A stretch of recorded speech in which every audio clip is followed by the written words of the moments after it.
해나 보십시오. 제일 밑에 최소 유용량이 25에서 100ml입니다. 그죠? 이게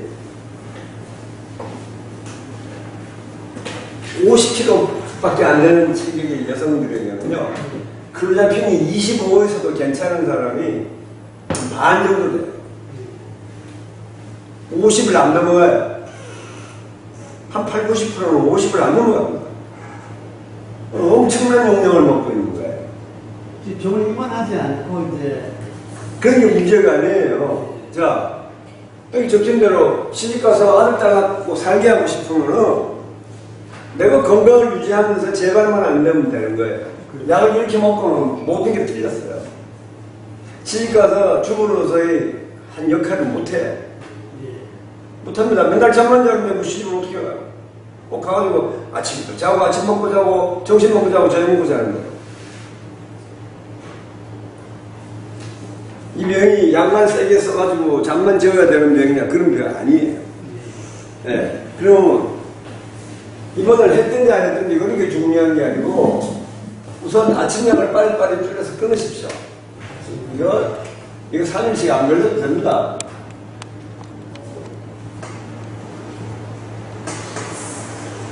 이거 없애고 내일부터 바로 150으로 하세요. 바로 150으로 해서 일주일 간격으로 50씩 내려서 그냥 끊으십시오. 네. 그래서 이 와중에 웬만해서는 도로 올리지 마십시오. 아니 한참 얘기를 한다고 하면 그냥 내리더라고요. 아버지 약간 안 쓰고 싶으니까 그런 얘기 안 하면 좋겠다고 말을 못하게 하세요. 처음 병원 데려갈 때처럼 확연히 나빠지기 전에는 약 올리는 게 아니에요. 환자들이 대부분 지나간 기억을 가지고 그 얘기를 자꾸 꺼내요. 또 가족들도 그걸 자꾸 물어요. 묻지 마세요. 야, 너 오늘 좀 더 안 들리냐? 덜 들리냐? 그 김태숙 씨 아시지요? 그렇게 이해하는 누군지 모르고요. 자, 어쨌든 간에 환자한테 증세를 묻지 마세요. 네. 약이 더 필요할 때는 안 물어도 한 집에서 사는 부모는 금방 느껴져요. 아니 이거 큰일 났네. 처음 병원 갈 때처럼 너 안 좋네. 얼굴 표정부터 안 좋네. 대답하는 내용이 확 달라졌네. 아버지 한층이 조금 더 들리는데요. 이런 거에는 신경 쓰지 마시라고. 그래서 아침약을 빠른 시일 안에 끊으십시오. 제가 이대로 병원에 와가지고 약을 조절하자 그러면 첫날부터 아침약을 안 줘버립니다. 안 줘도 아무렇지도 않아요. 첫날부터 그 일주일 기다리고 저녁약 200 가지고도 200도 세네 이 느낌이 딱 옵니다.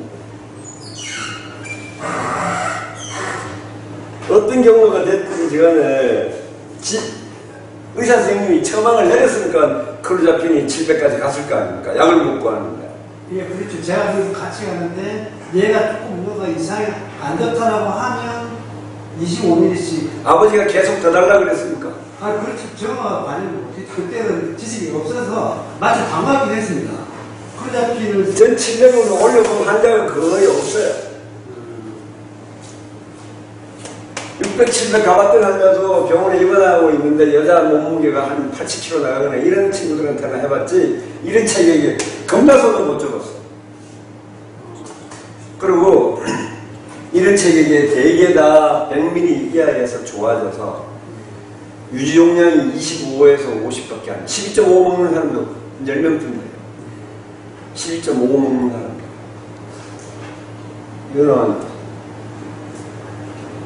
아버님이 카페 글을 자세히 검토를 하셨으면 내 딸도 시집을 보내서 남들처럼 아들 딸 낳고 살게 할 수가 없을까 이런 생각을 하셨으면 아버지가 여기 오실 일이 아니고요. 예. 딸을 데리고 와서 저한테 한 달 맡겨놓는 게 정답입니다. 왜 보다는요, 엄마와 같이 올 수 있는데 의지할 사람이 두 개 있어야 돼. 그런 것들은 중요한 게 아니에요. 같이 올 겁니다. 병원이 사람 잡는 데가 아니에요. 병원 믿고 맡겨놓으시면 돼요. 그리고 저희 병원 같은 경우에는 그 3인실에 엄마가 같이 있을 수 있는데 그건 전화해서 원무과에다 상의하시고요. 아무튼 이런 용량을 1년 이상 먹는다는 거는 줄여보지도 안 하고 이렇게 먹는다는 거는 대단히 잘못하는 거예요. 자, 제가 여기다 클로자핀이 최소 유지 용량을 25에서 100이라고 적어놨습니다. 남자들도 100까지 다 줄여보는데, 남자들도. 한 70kg 나가는 남자들도. 체중이 52kg밖에 안 나가는데 100 이상은 난센스예요. 물론 가끔가다가 이렇게 고용량이 필요한 사람들 있어요. 없는 건 아닌데, 조현병이 1%밖에 안 생기는 병 중에 이 체수 유용량으로 들어오는 환자들이 90% 됩니다. 뭐 또 운이 없어가지고 내 딸은 400ml, 500ml 먹여야 된다. 대부분 아니에요. 제가 저렇게 약을 많이 줄여봤기 때문에 시집가서 건강한 아들, 딸 낳고 사는 거예요. 제가 저런 거를 정신과 의사 학회 홈페이지에다 올리면은 설치만으로 글을 내려버려요. 아주 기가 찬 일들이 요새 벌어지고 있어요. 저 글을 내리기 시작한 지가 한 6개월이 됐습니다. 그동안에는 가만 내비두더니 이사에서 정신과 의사들이 회의해가지고 건생이 너무 자기 잘난 척만 하고 자기 자랑만 한다고 글을 이제 올리면 내리지 않은 결론을 내렸다고 내리게 됩니다. 그러면서 그들이 어떻게 하고 있느냐면, 약을 이런 식으로 가용량을 처방내는 사람들이 어떻게 하고 있냐면, 아유, 약 이렇게 많이 먹고 있는데 기억 안 하면 어떡하려고요? 약을 먹으니까 재활하는 거 경험하셨는데, 아유, 그냥 뭐 약이나 먹고 난리 안 치고 내주시죠. 자꾸 좌절시키는 얘기를 너무 많이, 약을 이렇게 세게 처방내는 사람들일수록 포기하는 얘기를 자꾸 많이 합니다. 시집가도 되겠습니까? 아유, 뭐 약 이렇게 먹고 어떻게 시집을 어떻게 하겠습니까? 가족이나 본인도 엄두를 못 내요. 2처방도 마찬가지입니다. 남자 33세인데 자피렉사 10ml 요거 하나만 먹어도 거의 정상적인 생활이 어렵습니다. 비만이 그래도 이쯤에서 멈췄으니까 다행이고요. 정신과 약 먹기 전에 몇 킬로였습니까? 3개월을 하다가 정신과 약 먹기 전에 몇 킬로였습니까? 지금 6개월 이제 좀 하고 있어요. 1년 전에 몇 킬로였습니까? 1년 전에 75 정도 됐죠. 뭐 큰 차이는 없네요, 그죠? 약 먹고 찌지는 않았다 하더라도 이 자피렉사 10ml만 해도 정상적인 생활이 어렵습니다. 잠을 하루에 몇 시간 자는가요? 아, 지금 병원에 있어가지고. 병원에 1년 됐다는데 또 병원을 좀 약을 끊었습니까? 1년 전에 한 3개월 있다가 끊어서 재발해가지고 다시 입원한 지가 입원해가지고 4개월째 지금 하고 있어요. 그렇게 장기간 입원시키는 건 안 좋습니다. 병원 입원 기간은 길어도 2개월로 보시고요. 대개 한 달에서 한 6주 하면 퇴원시켜주는 게 맞습니다. 오래 있을수록 아이들이 정신이 다 돌아왔는데 병원이나 의사한테 대한 적개심만 생겨요. 이미 다 좋아졌거든요. 약을 이 정도 쓰면 벌써 일주일이면 제정신 돌아와 있습니다. 면회가 보면 약 부작용 때문에 힘들어해서 그렇지 대화를 해보면 뭐 같은 얘기가 거의 없어지고 사라졌습니다. 그런데 4개월씩 뭐 하는 겁니까 도대체? 아니 그리고 약을 보면 기가 찹니다. 4개월 동안 계속 먹을 약이 아니에요. 자, 자피렉사 10ml만 해도 예방될 확률이 90% 이상. 요거 하나만 먹어도요. 그리고 저는 이 자피렉사 10ml를 자피렉사는 내가 안 쓰는 약이라고 제가 그 카페에 했죠. 약 설명서에 들어가면 몇 군데나 나옵니다. 왜? 환자들이 잠을 너무 많이 자고 비만이 많이 오기 때문에 시당초 내가 먼저는 차마 이래가지고 오면 제가 천천히 줄이죠. 그런데 요거 말고도 리페리돈 3ml만 먹어도 예방 확률이 90% 이상이에요. 95%입니다. 둘 중에 하나만 먹어도 되는데 두 가지를 이렇게 가용량을 주면서 4개월 내내 입원시킨다는 건 이건 난센스입니다. 아드님을 위해서 내리라도 시키는 이건 아니에요. 너 약 먹겠다는 약속만 하면 데리고 나오십시오. 너 약 안 먹으면 아버지 돌입원 시키겠다. 이것만 하시면 됩니다. 그리고 약이 여기 적혀있는 대로 보세요. 여기 항정신병 약물에 여기 리스페리돈이 밑에서 4번째 있네요. 그죠? 75에 한 77kg 나오면 보통 체격이라고 보고요. 거기 체수 유용량이 0.5에서 2라고 적어놨습니다. 제일 우측에. 그럼 보세요. 이 리스페리돈이 지금 3ml입니다. 이것만 해도 재발이 거의 없어요. 요거 하나만 해도. 근데 이건 또 엄청나게 또 주는 거예요. 거기 한번 보세요. 자피렉사, 올란자핀. 제일 밑에서 두 번째 있죠. 거기에 최소 용량이 2.5에서 7.5라고 적어놨습니다. 둘 다 이거 하나만 써도 제각이 없습니다. 두 가지 주는 것도 잘못이고 두 가지를 쓰려면 합당한 이유가 있어야 됩니다. 하나만 썼더니 이러이러해서 두 가지 쓰게 됐다. 근데 이렇게 고용량을 이렇게 두 가지 쓰는 건 아닙니다. 여기 보십시오. 여기 세 번째 칸에 치료범위 약물 용량이라고 있죠. 치료범위라고 적혀 있죠. 거기 리스페리돈이 3mm에서 6mm. 요거 하나만 먹어도 좋아지는 확률이 커요. 리스페리돈 3mm만 먹어도 좋아지면은 한 달쯤 지나면은 2mm까지. 저는 벌써 내렸습니다. 딴 거 하나도 안 쓰고 리스페리돈 2mm만 씁니다. 한 달도 되기 전에 2mm로 내려봅니다. 이거 안 써도 다 좋아지고. 또 자이프렉사만 하나 하더라도 보세요. 자이프렉사를 대리다 환자들이 한 10mm 먹으면 좋아집니다. 제 밑에서 두 번째 올란자핀 자이프렉사 그겁니다. 그 치료범위 용량을 제가 10mm에서 20mm라고 적어놨죠. 대개 10mm만 먹어도 푹 자면 바로 좋아요. 리페리돈도 3mm만 먹으면 바로 좋아요. 그러니까 약을 이렇게 복합 가용량 처방, 제가 카페 상담실에 이런 글을 올리고 줄을 쭉 그어가지고 주치 교체 대상이라고 적어 놓는데, 주치 교체 대상이라는 사람한테 사람한테 4개월씩이나 맡겨놓고 뭐 하시는 겁니까? 이건 아닙니다.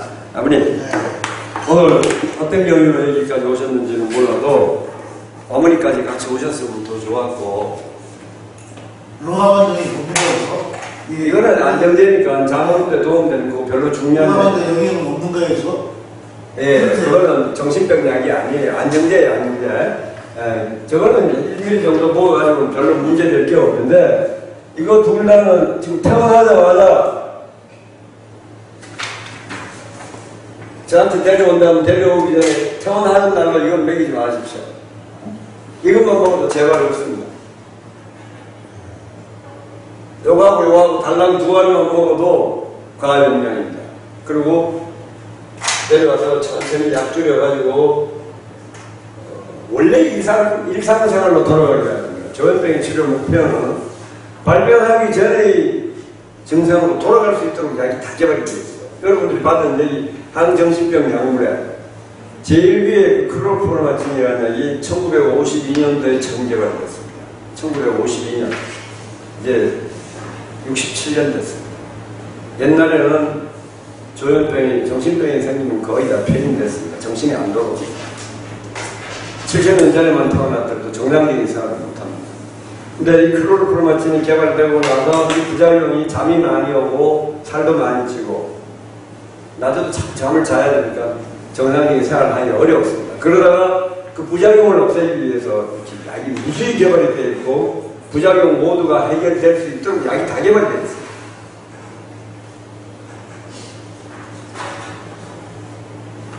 입원을 4개월 하는 건 아닙니다. 대학병원 가더라도 대개 한 달이면 퇴원시킵니다. 한 달 이상의 입원은 뭐가 잘못된 거 아니냐, 약을 어디까지 더 줄여보기 위해서 있는다고 그러면 차라리 그런 건 합당한 이유라도 있습니다. 무턱대고 이렇게 둘 다 과용량을 저렇게 주면서 한 달도 이해하기 틀렸습니다. 둘 중에 하나만 썼어야 했고 한 가지를 더 줄여봐야 했습니다.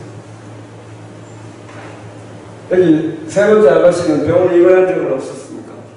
초창기 때 했었습니다. 맨 처음에 발작해서 바로 입원했습니다. 예, 그때는 클로자핀 안 쓰고 리스페리돈 써가지고 좋아졌다고 그러셨죠? 예, 아주 좋아졌는데. 예, 좋아졌는데 그때 퇴원하면서 먹었던 용량이 몇 밀리인지 모르십니까? 예, 병원에서 약 끊기 전까지 먹었던 용량 대개 한 2mm 정도 줬을 거예요. 많이 쓰면 2.5. 예. 자, 그 2.5도 한번 보십시오. 몇 프로 맞은 거 5mm가 있고. 네, 그거는 정신병 약이 아닙니다. 부작용이 올까봐 준 약이고, 여기 한번 보세요. 리스페리돈 밑에서 네 번째 적혀있죠. 첫 번째 이번에 다 퇴원할 때도요, 예. 이 52kg 정도면 거기 최소 유용량이 0.5에서 2라고 적어놨죠. 예. 예. 대부분 이런 체질에는 리스페리돈 1mm만 먹어도 재발이 없습니다. 2.5를 쭉 먹었다면 그것도 2배 이상 먹은 거예요. 예. 또 리스펙트 1mm만 먹으면 0%나 그런 부작용 해소제도 필요가 없습니다. 전 대부분 환자들이 한 달이나 6주 입원하면서 퇴원하면 약이 한 개 아니면 2개, 대부분 달랑 한 개 줄 노력을 제가 많이 해요. 그러니까 처음에도 그랬고 지금도 리스펙트 1mm, 2.5mm에서 정상적인 생활을 했는데 클로자핀이 이렇게 많이 준다는 게 뭔가 잘못돼서 가능성이 대단히 큽니다. 이건 다시 리스펙트를 시도하는 것도 해봐야 되고요. 그냥 놔둘 일은 아닙니다. 그러니까 시집 가서 아들 딸하고 살게 하시고 싶으시면은 무조건 데려가서 한 달 맡겨보세요. 꼭 필요하고요. 그 다음에 여기는 리스펙트 지금 몇 밀입니까? 네, 6mm요. 6mm요? 네. 왜 6은 몇 뺐어요? 병원이 어딥니까? 서울대. 서울대병원에 다닌 지 얼마나 됐어요? 지금 연세센터에서 2개월 입원했다가 서울대로 지금 다시 입원을 해서 거기서 2개월째 지금 입원하고 있었거든요. 근데 증상이 처음에 그게 아니라 폭력적인 것 때문에 입원했거든요. 한가지 그러고 있었고요. 근데 지금 서울대 입원한 지 지금 4개월째인데 증상이 좀 또 나타나고 좀 괜찮아지는 것 같다. 자, 네. 저 책이나 글 어디에 보시면은 이번 기간이 2개월이 넘어가면서 주치의가 앞으로 어떻게 될 거라는 합당한 설명을 하지 못하면은 같은 대학병원에서도 주치의를 바꾸라고 적었습니다. 2달도 안 됩니다. 자오당간 지금 모든 것들이 리스펙트 6mm는 어마어마한 용량입니다. 제가 정신과 의사 39년째 이런 처방을 낸 적이 없습니다. 한 명입니다. 그럼에도 불구하고 정상적인 생활하는 사람은 누구보다도 많습니다. 근데 일단 제가 평생 지금 일하면서 건강하게 약 먹으면서 사는 아이가 96명이라고 그러면 다른 의사들이 저보고 살찌지 말라고 부를 정도로 약을 이렇게 처방하는 사람은 결혼과 임신에 대한 기대가 없습니다. 주치의가. 교수의사라고 아무 소용이 없습니다. 내 딸이 정상적인 생활을 하는 게 필요한 거고, 이 몇 살이에요? 13살이에요? 네. 아무튼 무조건 퇴원시키십시오. 지금 리스펙트 6mm를 꼭 써야 될 정도로 증세가 남아있다면 빨리 클로자핀으로 바꿔야 됩니다. 빨리 바꿔야 됩니다. 자, 뭐냐 하면 이 약물의 제일 밑에 있는 클로자핀만 2차 약이고 나머지는 다 1차 약입니다. 1차 약에 반응이 없는 환자가 80%나 20%나 됩니다. 100명이면은 20명은 자이프렉사나 리펜돌이나 이런 걸 갖다 잔뜩 써봤자 좋아지지를 않습니다. 그럼 주치의가 빨리 이걸 파악할 줄 알아야 돼요. 내가 리스펠도 이 정도 체격이면 3, 4일이면 좋아져야 됩니다. 일주일, 2주일 기다려도 안 돼. 잠을 잘 못 자서 그러나 차라리 자이프렉사 같은 걸 같이 좋아지고 잠을 푹 재워볼까? 안 좋아지면 벌써 2주가 되기 전에 이건 클로자핀이 필요한 환자겠다. 이런 판단을 할 줄 알아야 제대로 된 정신과 의사입니다. 기다리십시오. 자, 목적은 내 딸이 정상적인 생활을 하는 게 목적입니다. 그죠? 증세가 오는데 어떻게 퇴원시키냐. 대부분 좋아졌어도 환자들이 지나간 기억으로 자꾸 얘기하는 경우들이 허다합니다. 그럼 의사가 그걸 알아차리고 말하지 말라고 그러고 그 현장을 중단시키고 약을 내려보는 게 더 정답입니다. 그럼 정상적인 생활로 들어올 찬스가 생기는데 환자가 말하는 대로 약을 주면 처방이 이렇게 됩니다. 소설 동의보감에 그렇게 적어놨습니다. 환자들이 증상을 과장되게 표현한다는 걸 알아차리지 못하고 약만 줄 줄 아는 의사 줄을 쭉 끄어가지고 미칠각전을 써가지고 미친 의사라고 적어놨습니다. 그 표현이 딱 맞습니다. 지금 뭔지는 모르지만 문제가 대단히 많습니다. 대단히 많은데 4개월 계속 한 의사를 믿고 놔둘 주치의가 아니에요. 이게 내 딸이라고 생각하면 복장이 터져요. 리스펙트는 이걸 계속 써야만 했다면 클로자핀 얘기가 벌써 나왔어야 되는데 그런 상의를 한 적이 있습니까? 한 적이 있습니까? 없습니까? 클로자핀 얘기가 나왔었거든요. 나왔으면 벌써 했었어야 됩니다. 자, 치료에 관해서는 자꾸 부모가 개입할 일이 아니에요. 이번 기간은 어떻게든지 저렇게 한참 큰 아이들을 2달 이상 넘겨가는 거는 의사가 반성해야 된다고 제가 그걸 어디에다 적어놨습니다. 가능하면 잘하는 아이들이 원래의 자리로 돌아가도록 도와줘요. 가능하면 휴학도 안 시키고 학교 다니도록 도와줘야 되는데 벌써 2개월, 4개월 이게 뭘 하고 있냐고요. 그리고 거기에 아버지가 내가 그 잡힌 체질로 보니까 뭐 백혈구가 좀 죽을지도 모르는데 말도 안 되는 소리를 좀 하지 마세요. 이 크로자핀이라는 것이 1962년도에 개발이 됐습니다. 크로프르마틴이 52년인데 9년 만에 이게 개발이 돼서 효과가 굉장히 좋은 약이었습니다. 그런데 한 10년쯤 지나니까 환자가 1000명, 2000명 있는데 한두 명씩 자꾸 죽어요. 왜 죽는가를 나중에 조사를 했더니 온몸에 백혈구가 다 없어져 버렸어요.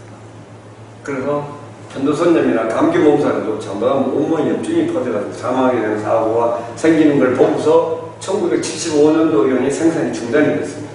중단됐던 약이고 사람 죽을 수도 있다는 해가지고 안 쓰는 약이 돼버렸는데 이게 약 효과가 너무 전기치료를 대신할 정도로 효과가 너무 좋다 보니까 1차 약의 조현병이 20%나 안 좋아지니까 그동안에 계속 전기치료를 했습니다. 몸에 정기적인 자극을 줘가지고 정신을 잃어버리게 만드는 치료인데 그게 틀림없이 좋아지기는 하는데 좋아지고 난 다음에 유제줄 약물이 없다면 재발하기는 똑같아요. 임시적인 방법밖에 안 되니까 아무런 도움이 크게 되지를 않습니다. 그런데 이 크로자핀을 중국에서 공산주의 국가에서 약 효과가 너무 좋으니까 대량으로 쓰다 보니까 이거에 대한 연구가 굉장히 많이 됐습니다. 그래서 1989년 약이 개발된 지 28년 만에 미국 식약청은 다시 통과합니다. 다시 통과하면서 백혈구의 문제점 때문에 조혈기능의 문제점 때문에 처음 사용하면 매주 동안 18주 동안 혈액 검사를 하면서 백혈구를 모니터링을 하게 됐습니다. 그래서 그 모니터링에 문제가 와서 크로자핀을 계속해서 매주 검사해야 되고 문제가 있을 확률이 얼마나 되느냐? 0.4% 미만입니다. 죽는 확률이 0.2% 미만입니다. 그러면 모니터링을 하면서 백혈구가 너무 떨어지면 중단하면 사망사고가 없습니다. 그럼 보십시오. 99.6명이 100명이면 99.6명이 백혈구가 아무것도 문제가 아닌데 그게 무서워서 우리나라 정신과에 90%가 크로자핀 처방 경험도 없어요. 이런 설명을 해가면서 적극적으로 권할 줄도 몰라요. 그냥 뭐 말만 한 번쯤 흘리고 그거 뭐 보호자가 어디 가서 뭐 인터넷 검색했더니 뭐 위험한 약이라고 해서 안 쓰고 싶은데 이게 글쎄 이렇게 하면 넘어가요. 저처럼 이런 설명을 하지를 않습니다. 왜? 자기가 경험이 없어요. 크로자핀을 적극적으로 써야 된다고 생각하고서 보는 의사들이 그렇게 많지가 않습니다. 우리나라 개업가에는 90%가 크로자핀을 처방하지 않습니다. 대학 교수도 반 이상은 얘기조차 꺼내지 않습니다. 그러므로 인해서 내 딸은 지금 6개월째 제정신도 안 들고 이 고생을 하고 있는 겁니다. 이 아이가 크로자핀이 필요한 아이라면 100ml도 안 먹어서 바로 줘야 됩니다.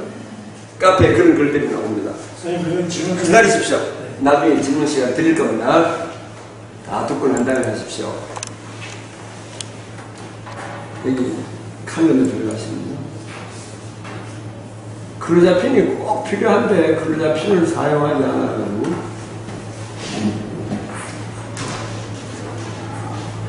12년간 연속된 너무나 정신병원이 이런 일이 벌어집니다. 근데 이 환자가 저한테 크로자핀 먹어서 바로 그다음 걸 좋아합니다. 이건 죄악이에요. 그리고 이 사람이 12년 동안 저 인생을 누가 보상할 겁니까? 저것뿐만 아니라 수시로 나옵니다. 상담실에도요.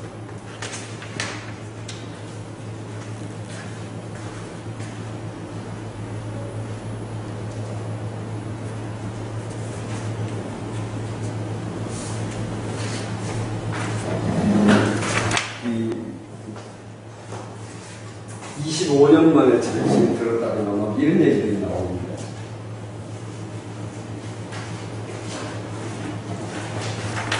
수시로 20년 만에, 25년 만에 정신이 들었다거나 이런 얘기들이 나옵니다. 칼럼입니다.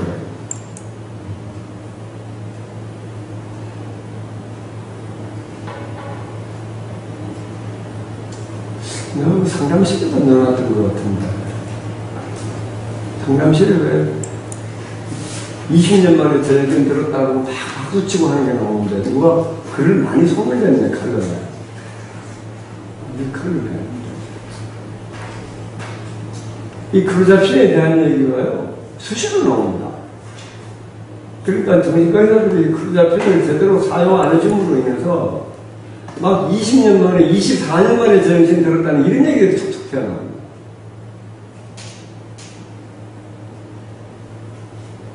그거 희한하네.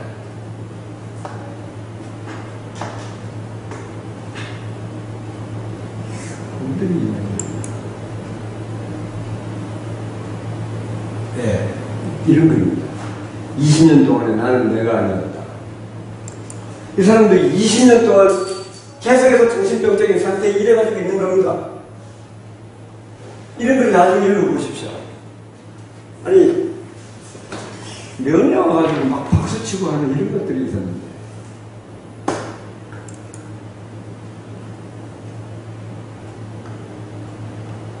아무튼 카페 글들을 검토를 하시면요, 이 클로자핀에 대한 얘기는 많이 나옵니다. 조금 이따 질문 시간 드릴 테니까요. 지금 뭐가 문제냐면은 이 13살 아이한테 리스펜 6ml를 주면은 이 리스펜 6ml로 인해 가지고 지연성 운동장애가 심각하게 온 사람을 제가 몇 사람이라고 봅니다. 제가 기업가에 최근 10년 동안 기업가를 다녔기 때문에 저런 가용량을 쓰는 지연성 운동장애가 오면 가만히 서 있지를 못합니다. 보행이 안 됩니다. 정상적으로 걸어가던 사람이 몸이 기울어져가지고 정상적으로 똑바로 걸어가지를 못합니다. 여러 가지 심각한 문제들이 올 수 있기 때문에요. 퇴원을 시킨다면 당장 약은 다 반으로 무조건 줄여서 데리고 오십시오. 그리고 서울대병원에 그냥 두시겠다면 클로자핀을 빨리 시도하십시오. 근데 적극적으로 권했던 의사가 아니라면 어떤 할 겁니다. 아무튼 한 병원을 믿고 2달 이상 이런 상태로 있는 건 절대로 아닙니다. 이건 제가 죄악이라고까지 표현했습니다. 여기는 피모집 반알이 3일짜리 반알입니까? 색깔이 뭡니까? 피모집 반알. 아, 색깔이요? 약간 연두색이에요? 아니면 살색이에요? 제가 오늘 다녀오면서 약을 지워왔거든요. 본인이 용량을 아셔야죠. 뭔가 상의를 하시려면 정확하게 알고 오셨어야 되고요. 예, 요거 살색은 1ml짜리입니다. 약은 아주 적게 잘 먹네요. 주치생님이 누구예요? 수유리의 김영호 신경정신과 다니거든요. 예, 아주 좋습니다. 이거는 요것만 먹어도 됩니다. 달랑요 바나나 먹어도 됩니다. 가서 앉으세요. 가서 앉으세요. 무슨 색깔이요? 선생님? 살색. 살색이요? 예, 살색 바나나 먹어야 예. 된다고요? 예, 노란 거 그건 안정되니까 안 먹어도 됩니다. 자, 거기 가서 한번 앉아보십시오. 이런 처방을 내시는 분들은 시집가서 아들 딸 갖고 살라고 합니다. 저 얘기 잘 들으십시오. 자, 피모집 반알 0.5ml 먹는 사람은 이 주치의는 환자들의 정상적인 생활에 굉장히 관심이 많은 사람입니다.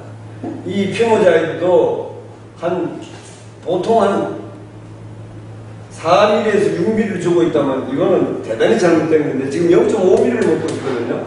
여기 보면 피모자에게 치료 범위 용량을 제가 4ml라고 적어놨을 겁니다. 밑에서 5번째 보면은 치료 범위 용량이 3ml, 5ml. 최소 유지 용량이 0.5에서 2ml, 0.5까지 줄이는 사람 많지 않습니다. 많지 않은데 지금 0.5ml 먹으니까 이건 이런 분들은 약물 조절이 끝난 거예요. 이럴 때 강연 다닐 필요 없어요. 그 노란 거 안는데도 이거 먹을 필요 없어요. 이것만 평생 접수시면은 사실 감기 치료하는 것도 쉬워요.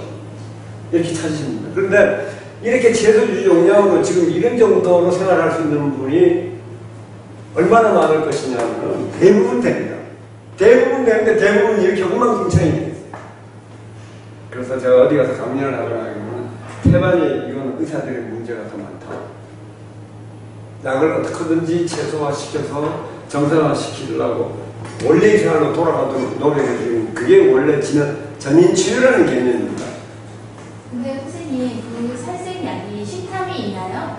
조금 있을 수 있어요. 제가 네, 식탐이 있으시면은 여기 적혀있는 거 로나센이라고 적혀있죠. 제가 거기 1번에 보면은 경험상 로나센 젤독스를 바꾸면은 체중 감량에 성공한다고 그랬죠. 그죠?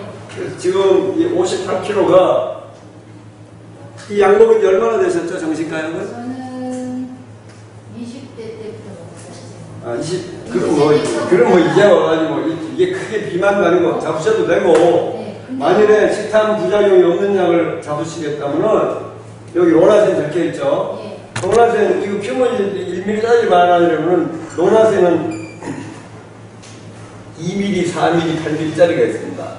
퓨머진 1ml짜리는 요 4ml 정도에 해당해요. 그러니까 이거 0.5밖에 안 먹었으면 요거 2ml짜리 제일 작은 거 반알만 먹으면 됩니다.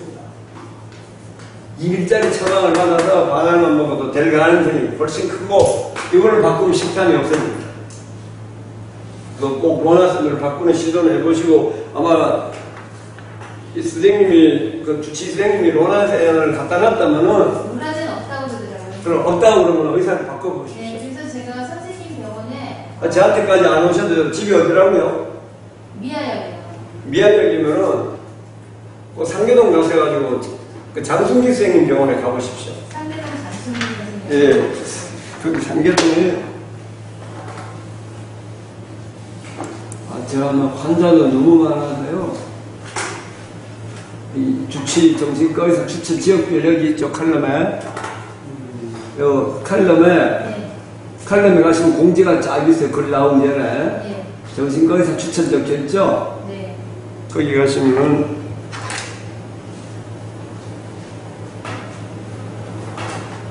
노원신경정신과 예.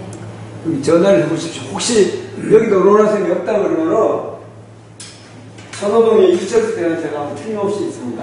선호동 어디요? 예, 이철대는 제가 일부러 굵은 걸 제가 확인되면 굵은 글씨를 적어놓은 거예요. 네. 아무튼 여기 장성기 선생님한테 한번 가보시고 저기 전화를 해보시죠. 그래서 로나센이 있다 그러면 가서 처음에는 로나센 2ml짜리 피부문제한테 0.5 먹었다 그러면 아마 2ml짜리 줄 거예요. 제일 약한 거 그거 받아가지고 한 일주일은 2ml 먹고 나서 그 다음부터 그 한 개 가지고 이틀 먹으면 됩니다. 그럼 피부문제한테 0.5랑 비슷해요. 네. 예, 피부문제한테 0.5 먹은 지가 한 얼마나 되셨죠? 그거 반알, 살색 반알로 줄어든 지가 얼마나 되셨어요? 꽤 오래됐어요. 저는 이렇게 먹은 지 꽤 오래됐어요. 예, 아무튼 좋은 선생님 만나셔서 다행입니다. 네. 근데 선생님한테 이제 약을 끊을 수 없냐. 예, 끊는 방법은 없습니다. 그러니까 한 번도 안 끊어봤다면 끊어서 재발한 경험이 있습니까? 아니요, 끊어서 재발한 게 아니라. 자원가 한 번도 안 끊어봤다면 나 같아도 끊어보고. 맨날 간 적도 있었어요. 그래서 그냥. 자, 끊어보는 거는 재발을 감안하면 얼마든지 끊어봐도 되는데 99% 재발이라는 거 알고 해보고 싶으면 해보셔도 됩니다. 예, 그렇게 이해하시고. 그래도 오늘은 아주 좋은 주치를 만난 분이 다행입니다. 제가 기분이 좋습니다. 저런 처방을 보면요, 제가 기분이 좋아요. 아, 저처럼 어떻게든 약을 적게 주려고 노력을 하고 계시고 지금 이렇게 보니까 부작용이 하나도 없잖아. 약 먹는 느낌. 집안일이 하기가 싫어요. 그거는 약이 아니에요. 그거는 내가 비만이 오고 살이 찌고 이러니까 아유 정신병 평생 이거 달고 다녀야 안 좋은 생각을 하면 저절로 그렇게 되는 거니까 그건 내 생활이나 결혼하셔서 자녀들이 있습니까? 네, 아들, 딸, 둘이에요. 그럼 아들, 딸 생각하고 그런 말씀 하지 마세요. 예. 자, 오늘 이제 조울병에 대한 얘기를 갖다가 본격적인 얘기가 안 나왔는데 오늘 조울병에 대한 얘기를 하기겠죠, 그죠?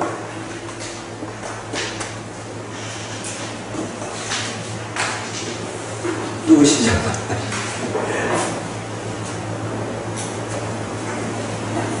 본인이 먹는 약입니까? 아들이에요, 남자. 이건 주치 당장 바꾸십시오. 네. 뭐 교수는 뭐든 다 소용이 없어요. 자, 오늘 조울병과 조현병의 차이점에 대해서 얘기하는 날이잖아요. 그죠? 지금 병원에 입원하셨습니까? 한 번 됐었어요. 네, 태어난 게 언제쯤이죠?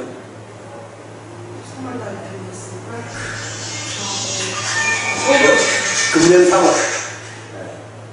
그럼 금년 3월 이후에 지금 5개월, 6개월 정도 정상 상태이지 않습니까? 그죠? 뭐 약 부작용이 있다면 그건 빼놓고 처음에 입원하러 갈 때 뭐 저쪽에 와가지고 말이 많고 막 잘난 척하고 이랬습니까? 우울이 심했고요. 우울이 심해가지고 말 안 하고 가만히 있었어요? 죽고 싶다고. 아니, 죽고 싶다고 해서 다 우울증은 아닌데 조증을 경험한 적이 있습니까? 붕 떠서 막 시건방지게 잘난 척하고 대통령이라도 된 것처럼 떠들어대고 지금 문재인처럼 집어들어 올라가고 막 자신 막 말이 많고 이런 경험이 있습니까? 없었어요. 없었는데. 자, 그럼 앞으로 이게 우리나라 의사들이 조현병을 이 우울증과 혼동해서 얘기하는 경우가 많고 또 조현병이라고 하면 환자랑 보호자도 싫어하니까 조울병이라고 얘기하는 경우들도 많습니다. 아무튼 저쪽 경험이 없었다면은 조현병일 수 있다는 생각을 항상 염두에 두십시오. 근데 저 같으면은 지금 그 말씀으로는 조울병 환자 아닙니다. 경조증이라고 서울대병원에서. 경조증도 아까 얘기한 그런 증세가 있어야 됩니다. 경조증은 돈을 막 쓰고 다니고 자기가 재벌집 아들이라고 된 것처럼 낭비가 심하고 불필요한 물건들을 막 사오고 여기저기 막 전화하고요. 한번이 좀 있었어요. 돈을 많이 쓰고. 그런 게 심한 정도로 있었어요. 그러니까 아무튼 앞으로 잘 보십시오. 잘 보시고 어떻든지 간에 그러면은 경조증이 있고 조울병이 맞다고 가정을 합시다.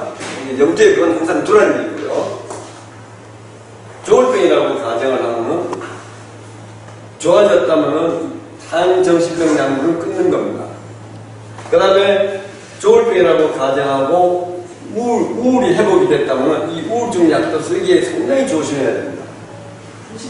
조심해야 됩니다. 왜냐하면은 조울병에서의 조증과 우울증이 이게 누구나 인생에 기복이 있다고 보면요. 조증 증세가 한번 나타나면 이 평균 기간을 9개월로 봅니다. 정상 범위에서 움직일 일이 우울증으로 너무 심화가 되면 이 우울이 빠지는 기간을 12개월로 봅니다. 첫 발병을 언제로 보십니까? 2년 정도 됐어요. 그럼 2년 동안에 지나는 동안에 또 경조증이나 우울증이 심하게 오고 이랬습니까? 우울이 많이 심했습니다.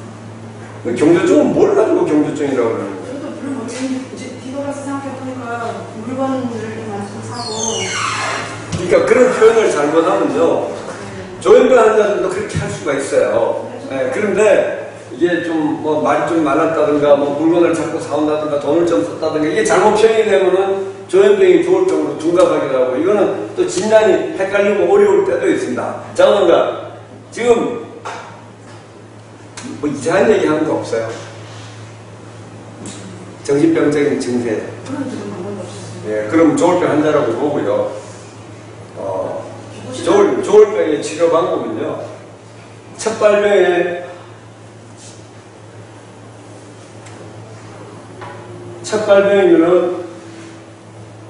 12개월 약 먹고 모든 약을 다 끊게 합니다. 첫 발병이면요. 그 다음에 재발이면은 2번 이상 재발이 오면은 3년 동안 정상 상태가 유지되면 약을 끊게 합니다.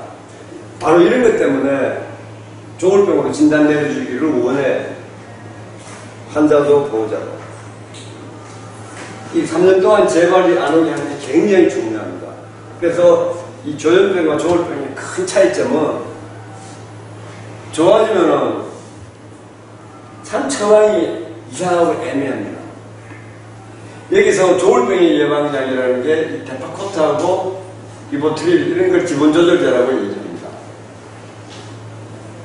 조울병에서 좋아지고 나면 기본조절제만 쓰게 되어 있습니다. 기본조절제만. 조울병이 우울증이 좋아졌는데 우울증 약을 항우울제를 계속 주면은 약 때문에 또 떠요. 그러니까 이게 써서는 안 되는 그러니까 우울이 거쳤으면 끊어줘야 된다는 얘기예요. 대부분 우울증 약이나 또 조증일 때 쓰는 이 항정신병 약물이 대부분 조증에 있습니다. 약을 6개월 이내에 다 끊어줍니다. 저는 빠르면 한 달 만에 끊어본 환자들도 있고요. 대부분 3개월이면은 정신병 약은 다 끊게 됩니다. 근데 불필요한 이런 약들 때문에 비만이 올 수가 있어요. 지금 약이 세지는 않습니다만 무슨 전방 차려놓은 것처럼 좀 뭘 예방하고자 하는 약이냐 이런 느낌이 탁 들어요. 그 다음에 조울병에서 우울증이 거쳤다면 프로틴이 상당히 위험한 약입니다.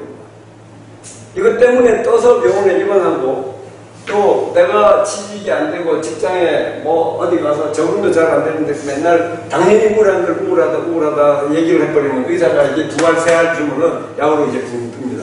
하나를 먹어도 들 수가 있어요. 그러니까 이 우울한 기가 회복이 돼서 한 1년이 지났다면 우울증 약을 끊어야 돼요. 그럼 먹을 약은 뭐냐면 이런 별편처럼 거 이보트림이나 데파코트 같은 거 먹습니다. 정씨가 약을 먹고 비만이 왔습니까? 저는 몇 킬로였습니까? 약 먹기 전에. 한 10kg 쪘어요. 예. 그렇다면은 데파코트 말고 토파메이트라고 있습니다. 토파메이트. 이 같은 기분 조절제 중에서 살찌는 부작용이 없을 뿐만 아니라 심지어는 식욕이 감퇴돼서 이 비만이 온 조울병 환자들한테는 아주 좋습니다. 토파메이트. 집이 어디세요? 성남입니다. 성남이 뭐 안산에 왔다 가셔도 되겠고요. 아무튼 이 예방약도 토파메이트를 중심으로 바꾸고요. 우울한 기분이 없다면 우울증 약을 끊어야 됩니다. 집에 가면 이 프로틴 보면 압니다. 캡슐로 되어 있는 거. 예. 지금 우울한 기가 벌써 거쳤다는 생각이십니까? 집에 많이 누워 있는 거 보면 아직 호기가 있는 것 같아요. 그거 가지고 우울은 아닙니다. 아무튼. 자, 다음은 우울은 외래에 다닐 때 이 항우울제는 심각하게 우울증이 오지 않으면 잘 안 씁니다. 환자들이 취직이 안 되고 적응이 잘 안 되니까 내가 자꾸 우울하다 뭐 우울증 약 주면 안 되겠네요. 나한테 와서 이런 얘기 할 정도면 항우울제 먹으면 안 돼. 약 때문에 도로 떠서 입원하게 돼. 제가 이런 표현을 할 때가 굉장히 많습니다. 그래서 환자랑 싸움하다가 하다가 선생님 이러다 죽을 것 같은데 이 정도 소리가 나면 그래? 붕 뜨면 금방 끊어야 돼? 그렇게 하고 주는 거예요. 몇 번이나 경고해가면서 항우울제를 줍니다. 이 조울병은 이 다루는 방법이요. 가까운 데서 좋은 주치의를 만나야 합니다. 그러니까 약을 이렇게 뭐가 뭔지도 모를 약을 이렇게 짬뽕으로 주는 건 아주 바람직하지가 않습니다. 그리고 내가 취직이 안 됐으니까 나이 사람 둘의 집에 들어누워 있는 거 어떻게 보면 당연한데 그걸 우울이라고 넣으시면 안 돼요. 우울이 어느 정도 심각하게 오냐면 오늘 저 사례 연구 5번 그걸 한 읽어보셨습니까? 책에 18번인가 이런데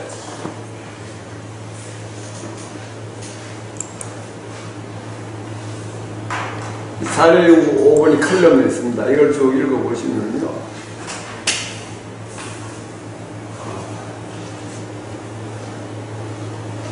이제는 아주 제가 처음 만났을 때 고3 여학생이었어요. 4번의 조증이 오고 난 다음에 그 다음에 우울증이 아주 심각하게 왔는데 어느 정도 심각하게 오냐면요.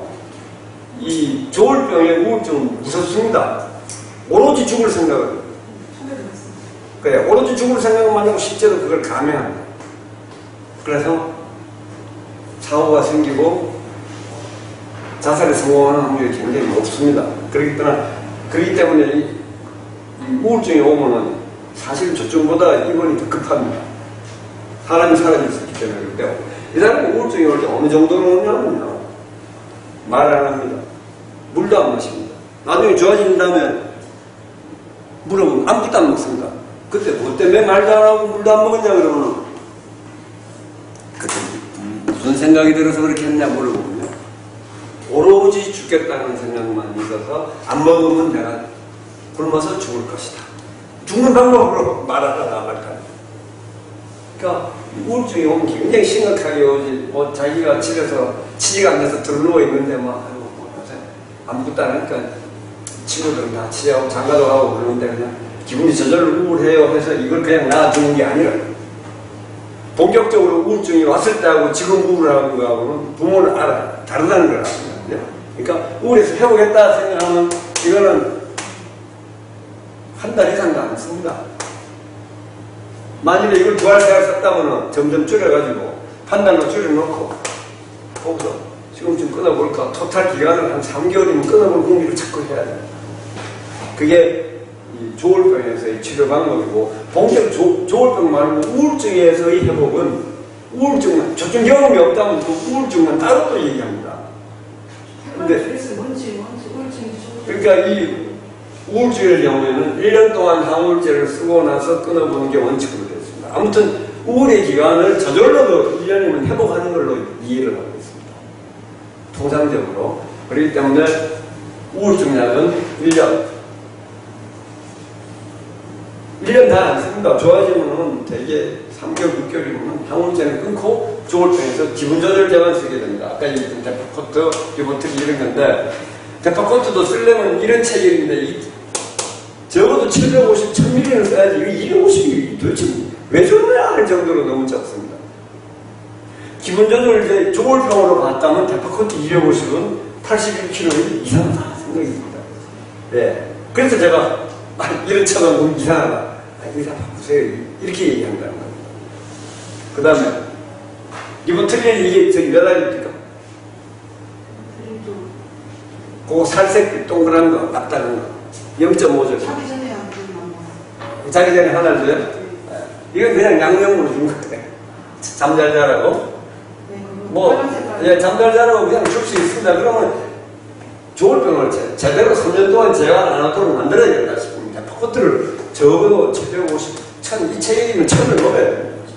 그런데 이 데파코트도 비만이 잘 오고, 심지어 탈모 얘기도 하고 있기 때문에, 비만 온 사람은 데파코트로 먹는 게 좋습니다. 물이 빠져나오고. 예, 그러니까 그 데파코트 때문에 먹는 거 맞습니다. 이런 거, 약전 찾으면 요새 인터넷 좋아서 다 나와요. 그러니까, 탈모가 안 오는 기분조절제가 없느냐. 비만이 10kg나 늘었는데 없을까? 이거 바꿔줄 줄 알아야 된다. 이런 말이에요.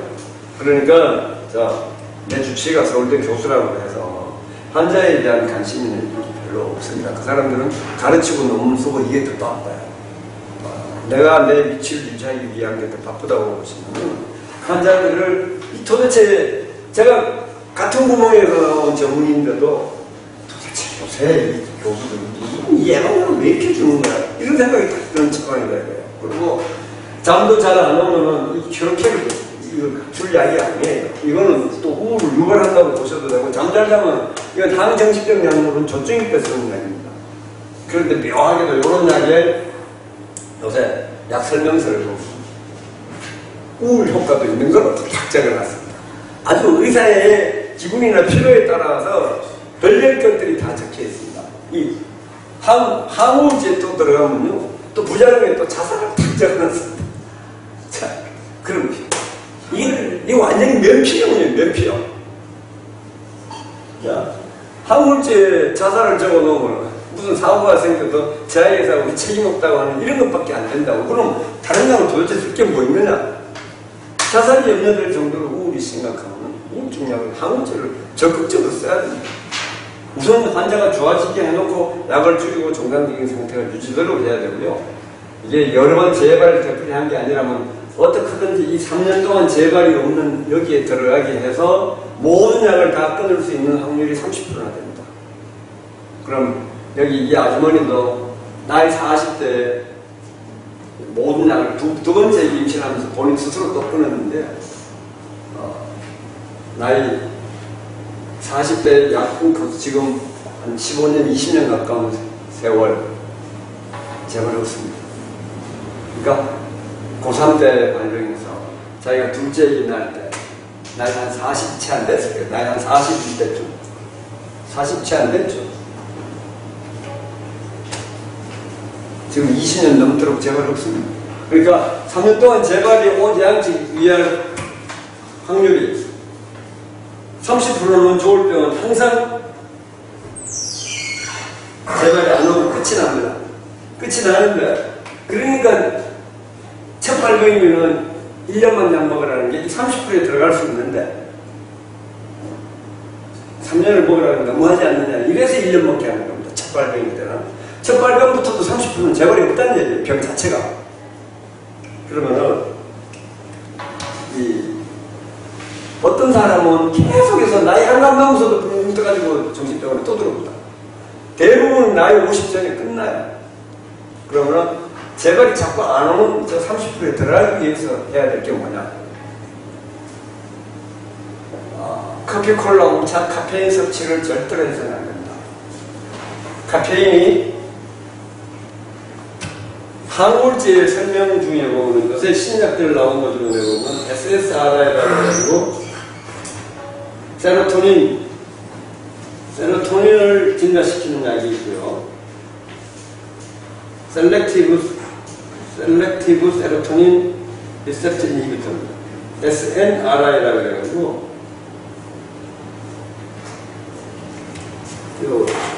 세로토닌하고 노에프네프린 크게 두 가지가 있습니다. 그리고 프로틴이라는 약은 SSRI입니다. 세로토닌만 올리는 약이고요. 카페인이 어떤 성분이냐면 요 노에프네프린 이걸 증가시키는 물질입니다. 그래서 조증이 올 때 보면 환자들이 흔히 커피를 이따 마시고 돌아요. 커피를 막 10잔, 20잔씩 막 마시고 잠 안 자고 돌아다닙니다. 실제로 막 말이 많고 좀 경조증이다 할 때 커피를 많이 마신 경험이 있습니까, 혹시라도? 예, 그게 아마 조울병 환자가 맞을 것 같은데요. 이게 환자들이 생리적으로도 조증이 오면 많이 땡기는 것 같아요. 그래서 커피를 엄청 마셔야 되는데 커피, 콜라, 홍차가 평생에 없어야 30% 얘기 들어갑니다. 나중에 나이 들어서도요. 한간 넘어서도 붕 떠가지고 들어오는 사람을 보면 영락없이 커피를 즐기는 사람. 그러니까 30% 재발이 없는 분에 들어가려면 커피, 콜라, 홍차가 평생 없어야 한다. 오늘 이 시간이 왜 한 잔도 없다고 생각하십시오. 그러니까 우울 이때는 좀 마실 수도 있지 않느냐. 맞아요. 맞는데 우울 이때 제가 마시는 거 즐겨놓은 사람은요. 좋아져도 여전히 마시고 또 떠서 터들어. 그래서 아예 한 잔도 하지 말라는 거예요. 약으로만 사용하고 아예 평생 카페인을 하지 않고 그 다음에 두 번째는 어떤 일이 있어도 놀러 가더라도 12시 되면 불 끄고 자라. 나는 피곤하다고 그러고 가만 들어가. 이게 조증일 때는 영락없이 잠 안 자고 돌아다니고 자신만만히 합니다. 그리고 잠을 안 자도 한두 시간밖에 안 자도 하나도 피곤하지 않다고 그러고 말이 많고 떠들고 돌아다니기 때문에 잘난 척을 하기 때문에 평생 그 두 가지를 지키시면은 이 기분조절제보다 효과 더 있습니다. 사실 이 기분조절제로 조현병은 약이 딱 맞으면 99% 재발 안 합니다. 거의 안 합니다. 조울병은 기분조절제 열심히 먹어도 주기성이 있어가지고 붕 뜨는 주기가 오면요. 예방약 먹으려고 안 해요. 또 떠서 또 입어요. 우울증도 마찬가지입니다. 그러니까 이게 생리적으로 과하게 뜨고 과하고 주기성을 내가 갖고 있기 때문에 자 30%에 들어갈 노력을 해야 된다는 거예요. 그러면 그 두 가지가 굉장히 중요하고 조울병의 또 특징 중에 하나가 조울병은 우성유전으로 되어 있습니다. 대부분 없는 집안에서의 환자들도 보면은 어머니 아버지 중에 친가나 애가 중에 보면은 성격이 변화무쌍한 사람이 틀림없이 있습니다. 아 이번 명절에는 만났더니 뭐 서울 시내에 있는 돈 다 벌 것처럼 그냥 저렇게 자신만만해 사업도 벌리고 보고 일도 보니까 잘하고 돈도 잘 벌더라 이러던 사람이 그 다음에 수업 때 만났더니 푹 꺼져가지고 말도 안 하고 내 뭐 사업 잘 되는구만도 그냥 뭐 사업 다 망하는 것처럼 말도 안 하고 저런다. 변화 감정 기복이 변화무쌍한 사람이 가족 중에 틀림없이 있습니다. 4천 이내에 대부분. 그래서 이 조울병은 우성유전으로 알려져 있고요. 조현병은 유전병이 아닙니다. 아닌데 환자 중에 한 사람이 조현병인데 조현병이 아닌 건강한 사람을 만나면은 또 환자가 될 확률이 우리가 보통 조현병의 1% 정도의 발병률이 있다면 부모 중에 한 사람이 조현병이 있으면 그 자녀들은 9%또 조현병 하는 걸로 나타나는 걸로 설명을 하는데 제가 지금까지 39년째 보고는 저렇게 높지 않습니다. 왜냐하면 아까 그 96년 태어났다는 사람들 중에 한 70명 정도는 벌써 20대를 다 넘겼습니다. 제가 딱 한 명 됐습니다. 물론 앞으로 더 생기기는 하겠지만 9%처럼 이렇게 높지가 않아요. 그러니까 이 조현병은 유전병으로 알려져 있지는 않습니다. 그런데 없는 집안에 더 있는 건 맞습니다. 운이 없게도 목사님 집안에 자녀가 둘인데 둘 다 조현병이더라. 너무 억울하죠. 자식 하나만 그렇다는 것도 속상해. 인구의 1%밖에 안 생긴다는데 나는 애 둘밖에 안 나는데 둘 다 조현병이래요. 얼마나 미치고 환장을 하시요. 그러니까 그러더라도 이 조현병은 건강한 사람을 만나면은 요새 뭐 자녀를 10명 낳는 것도 아니고 한두 명밖에 안 낳는데 거의 없다고 보셔도 됩니다. 아무튼 제가 한 그 96명 중에 한 70명 정도가 20세를 다 넘겼는데 환자 되는 사람 딱 한 명 봤습니다. 그것도 한 3년 전까지는 없다가 제가 한 명 딱 발견했었어요. 그래서 이런 조울병도 약을 단순화시켜서 복용할 필요가 있습니다. 예방약은 기분 조절제 한 가지만 먹는다. 지금 두 가지 다 먹고 이제 잠을 잘 자고 있으면은 살찌는 부작용이 없는 약으로 바꾸겠다.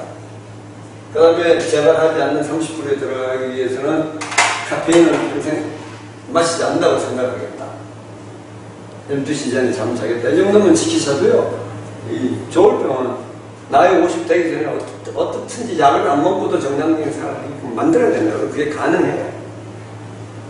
아버님이 뭘 하시는지는 몰라도 어떻게든지 일을 하게 만들어야 합니다. 어디 가서 뭘 하는지 하는 경제활동을 하게 만들고 그래야 우울증이 오지도 않는데 자꾸 와서 우울하다 하는 실제로 꽤 있어요. 꽤 많아요. 그럴 때 의사 선생님이 항우울제를 자칫 주기 시작하면 그것 때문에 꼭 커피 마시는 데는 비슷한 거예요. 또 그것 때문에 또 본다 이렇게 하시면 돼요. 뭐 우선 오늘은 조울병에 대한 얘기를 하기로 한 시간이니까 어머니가 지금 제가 쭉 설명하는 데서 궁금한 거 있으세요?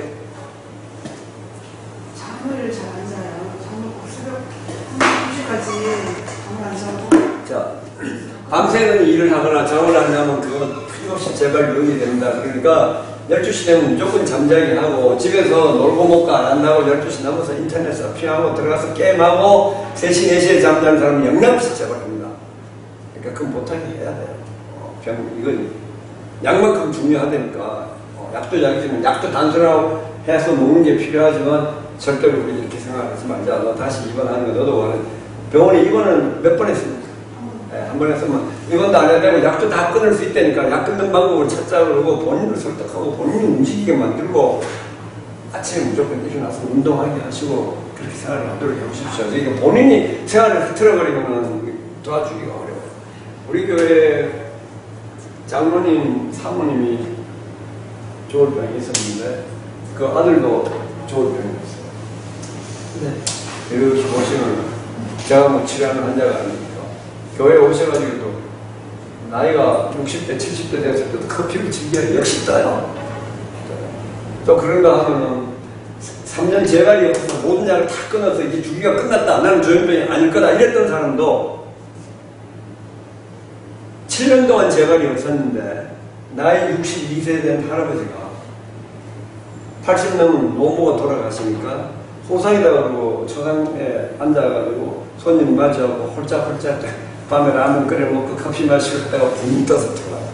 그러니까 이런 조울병의 유전자나 성향이 있는 사람들은 커피 안 하는 경우 있습니다. 그러니까 나는 3년 재발이 없어서 끝났다. 아 이제 커피 마셔야 된다. 하지 말라. 카페인만 안 하셔도 그게 조증을 일으키는 물질이다 이렇게 보시고 지속적으로 우울증만 왔다면 조현병이 아닌가 이것도 잘 보셔야 되고요. 그런 환자 잘 없어요. 잘 없습니다. 그러니까 진단적인 것도 다시 한번 나중에 검사해 보신다고 생각하고 우선 저 사례분들 얘기하시기 전에 조울병하고 비교해서 뭐 궁금증이 있으신 분 있으세요? 저는 처음 왔는데요. 제 아들이 10년 전에 발병을 해가지고 됐습니다. 지금 그런 질문하는 시간 아니고요. 조현병 조울증을 병원에서 왔다 갔다 해서 네, 그런 경우에도 이제 진단이 애매한 진단이 하나 있습니다. 조현정동장애라고 그래가지고요. 정신분열 정동장애. 이 정동장애가 조울병이거든요. 이렇게 애매한 이런 진단이 하나 있는데 이런 진단을 받게 되면요, 이게 끊임없이 조현병에 가까운 조울병에 가까운 의사가 이건 고민해야 되고요. 진짜 조현정동장애라고 얘기할 수 있는 환자들은 조울병, 조현병 다 합해서 5% 되면 잘 될 겁니다. 5% 안 됩니다. 그러니까 뭐냐면 이건 실제로 없는 병명일 수 있어요. 그런데 어떻게 보면 조울병 같고 어떻게 보면 조울병 같으니까 이게 헷갈리니까 중간에 갖다 끼워놓고 의사가 고민한다고 그렇게 이해하셔도 돼. 근데 많은 의사들이 헷갈리면 붙여놓을까요? 이거 갖다 붙여놓고 그냥 다 줘버려. 조현병 약 주고. 그래도 오늘은 없네요. 보통 여기 보면 기분 좋을 때 다 들어가 있어요. 제가 여기 이제 이런 강의 한 지가 꽤 됐는데, 혼자는 보호자분들 적어보고, 조현병이라는데 여기에 미충도 들어가 있고, 대파꽃도 들어가 있고, 그렇게 다 들어가 있고, 그 조현병 농장이라고 보면 불러주는 게 맞거든요. 이걸 제가 젖은 날 붙여놓으면 진짜 고민합니다. 붙여놓고도 나빠질 때마다 부모님이 올 때마다 또 뭐 다른 요소가 있는가를 상의하고 고민을 하는데, 그래서 결국 조현병이나 조현병이나 조울병이냐 이걸 분간하기 위한 노력을 하는데, 지금도 까락까락하고 있다고는 이거는 이런 고민하는 의사를 만나야 돼요. 집이 어디세요? 집이 도봉구요. 도봉구는 저 아까 얘기했던 그 이철 선생님한테 한번 다녀보십시오. 어디서 여기 칼럼에 들어가시면요. 노원에 있는. 예, 글 전에 여기 공지가 있죠. 정신과에서 추천이 있습니다. 그죠? 예, 여기 들어가시면은 이철 선생님이라고 천호동에 있네요. 여기 저보다 더 열심히 하시는 분, 저랑 동생인데요. 좋은 분, 성격도 좋으시고, 저는 말할 때는 간포를 찔러버려요. 다 조지 말라고. 근데 그런 것도 안 하시고 아주 사람 좋으세요. 좋으시고, 진단적인 어려움이 있다 생각하면 저 선생님을 믿고 한 6개월 이상 꾸준히 한번 다녀보십시오. 그리고 꾸준히 상의를 꼭 해보십시오. 아무튼 이 조현병이나 조울병이냐는 분간이 되어야 된다 이렇게 생각을 가지시고, 저처럼 이런 생각을 가지고서도 둘 다 먹자고 얘기한 환자들은 그냥 먹는 수밖에 없는데 극히 드물어요. 제가 아마 1000명 이상을 볼 텐데 조현병 공장이라고 붙여놓고 둘 다 주는 환자가 5명이 안 될 겁니다. 1%도 안 됩니다. 틀릴 때도 막, 저 상담실에도 보면 수시로 그리 왕창 이동을 합니다. 일부러 사이프리 상담실은 조현병만 보도록 해놨습니다. 이 기분 조절대로 안 쓴다는 얘기입니다. 일반 상담실에는 조울병, 조현 정동장에 다 갖다 집어넣어놨는데, 수시로 보면은 조현병으로 처음에 봤는데, 나중에 봤더니 이건 뭐 틀림없는 조울병이다. 이게 글이 막 한꺼번에 막 10개씩 이렇게 왕창 이동을 합니다. 어떤 사람은 한 20개 이동하는 사람이 있어요. 이런 식으로 고민을 한다고 보시면 돼요.